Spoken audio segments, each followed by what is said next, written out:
A blue wolf took as his spouse a fallow doe. They settled at the head of the Onon River to raise their offspring, and there were born the Mongols. So begins my life's work, the secret history of the Mongols. I have been selected to compose this epic because great events are about to take place. We are going to leave Mongolia. I have lived always on this frigid, dry, and endless steppe. The tribes here squabble like vultures, fighting over the desiccated corpse of a marmot. We fight over limited resources, scarce water, few trees, sparse grass for our herds to graze on. A wise and dangerous man named Temujin means to change all this. He says that if the tribal conflict is to end, the Mongols require but two things. First, we need green pastures for our herds. With more to go around, there will be less competition among tribes. Second, we are a culture of warriors. We need a common enemy with which to do battle. To meet both these needs, Temujin has come up with the most modest of schemes, to unite the tribes and go to war with anyone who stands in our path. How, we ask him, how can nomadic horsemen in felt tents embark on a campaign of world conquest?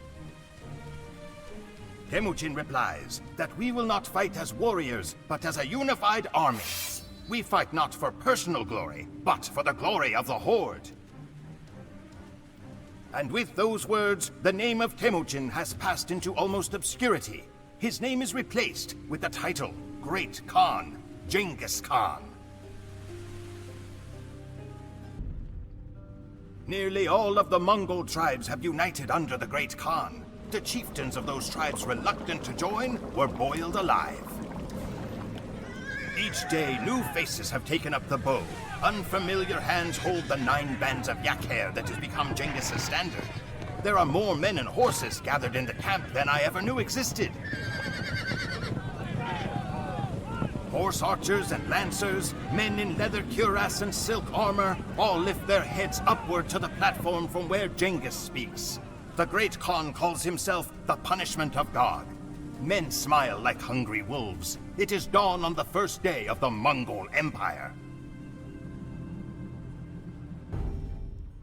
Winter has come to the steppes. The earth is frozen hard as bone, and the only movement is the steam rising from the nostrils of men and horses.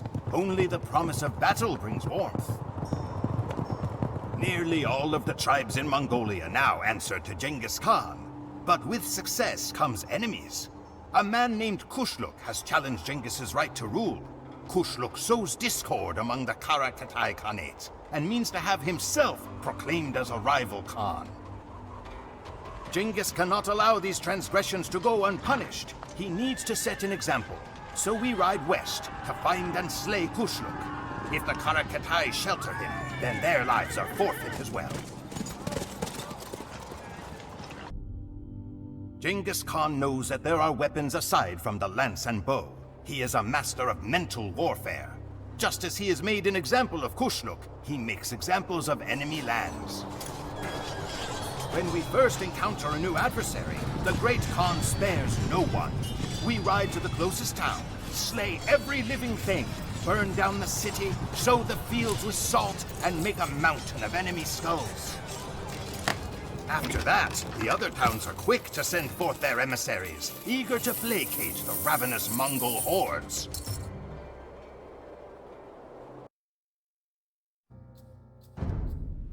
Now, all of Mongolia is in the grasp of Genghis Khan. Beyond are 2 vast empires, China to the east and Persia to the west. Persia is the sensible choice of battle, since it separates us from the rich forage pastures in Europe. But first, Genghis Khan has another score to settle. After witnessing the power of our cavalry in action, the Chinese spoke of nothing but peace. They even promised support for our campaign westward. But now that we have turned away from China, they have decided not to deliver the men and arms they promised Genghis. It is time for another demonstration. Persia can wait as the Horde wheels east once more, and we prepare to march into China, the largest, most advanced empire in the world. It was a glorious slaughter. For years, visitors to China will be astounded by the mountain of human and horse skeletons that we have erected. Genghis's horde has gained one huge advantage by this invasion of China: technology. We now possess the knowledge and equipment to allow us to make siege weapons. We will crack open the Persian and European castles to reach the softer parts within.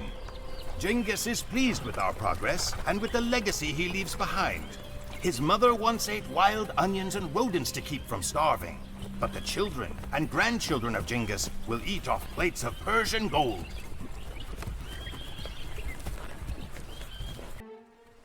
Sleep in the saddle, drink the rain, eat nothing but dried meat, dried milk, and horse blood. Such is the life of a Mongol at war. At night, we are rewarded with fermented yak's milk and the promise of Persian treasures. Driven on by the words of the great Khan, we have crossed miles of the Asian continent at full gallop. Before us lies the vast empire of Persia. The Khwarezm Shah will be given one chance to submit, and then his cities will be pulled down brick by brick. But not all of us head into Persia. Genghis has sent Sobotai Batur of the reindeer people north into Russia. The Russian principalities are disorganized, and Genghis hopes that Sobotai can break them one by one. Then the horde will rule all of Asia. The Persian army numbered nearly 500,000 men, but was beaten by a Mongol army less than half that size. The governors of outlying cities were executed by pouring molten silver into their eyes and throats. The capital city of Samarkand, which was expected to withstand our siege for a full year, fell in 5 days. Separate mountains were made of the skulls of men, women, children, horses, dogs, and cats. We roamed the streets in wonder at the opulence of the Persians, drinking at their fountains and gorging ourselves on sherbet and tropical fruit. For a man born in a tent, it seemed as if Genghis Khan had torn open the gates to heaven itself. Russia and Mesopotamia were now ours to command. The empire now stretched over 7,000 miles, from the Pacific Ocean to the Black Sea. We were about to enter Europe when tragedy struck. Old wolves do not die gracefully. Warriors their whole lives, they do not know how to live when they grow old and their fangs fall out. Such it is with Mongols as well. Genghis Khan was now 80 years old. On the night when we knew our glorious conquest was about to end, Genghis summoned his sons to his tent. They found their father shivering before a fire, delirious with pain. "My descendants will wear gold," he said.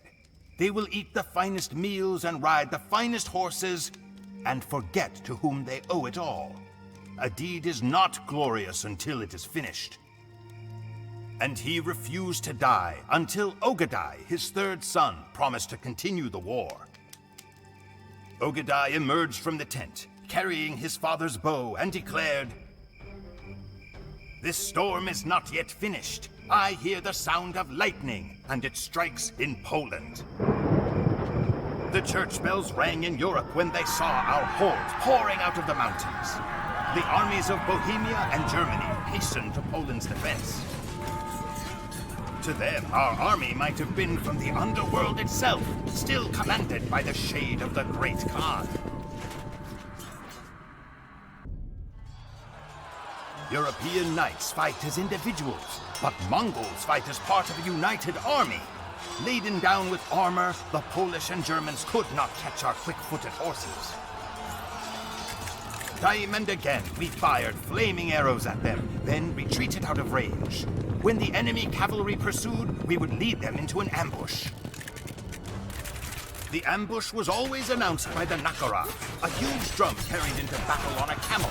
100 times 100 times has the Nakara sounded on this day. We were ordered to cut off an ear of every victim. 9 large sacks of ears were sent back to Ogadai Khan.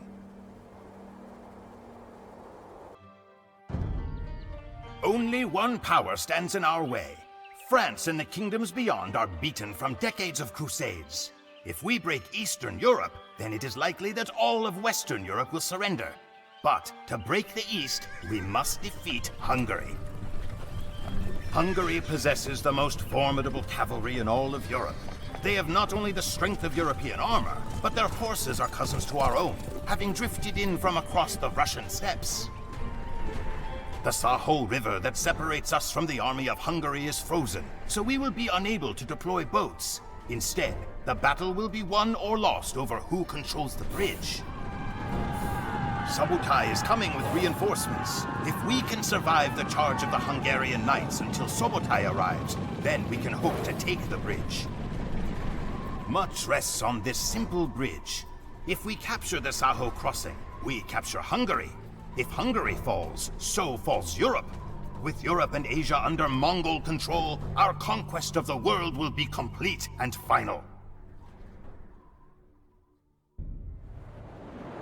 Nothing stands between us and the Atlantic Ocean. The Mongol Empire comprises 2 whole continents. Europe and Asia belong to the hordes. Every place we have entered has changed forever with our passing. Russia, once filled with quarreling city-states, much like the old Mongol tribes, will forever be melded into a single gigantic empire. Genghis Khan forged the largest empire ever created in the life of one man. His body was carried back to the river Onon, where the legendary Blue Wolf and Fallow Doe once lived. He was buried in the ground, and 1,000 horsemen rode over the site to disguise it. Genghis Khan's final resting place was devoured by the steppes. My people cherish the legend that their great ruler will one day return to lead his horsemen to another bloody victory.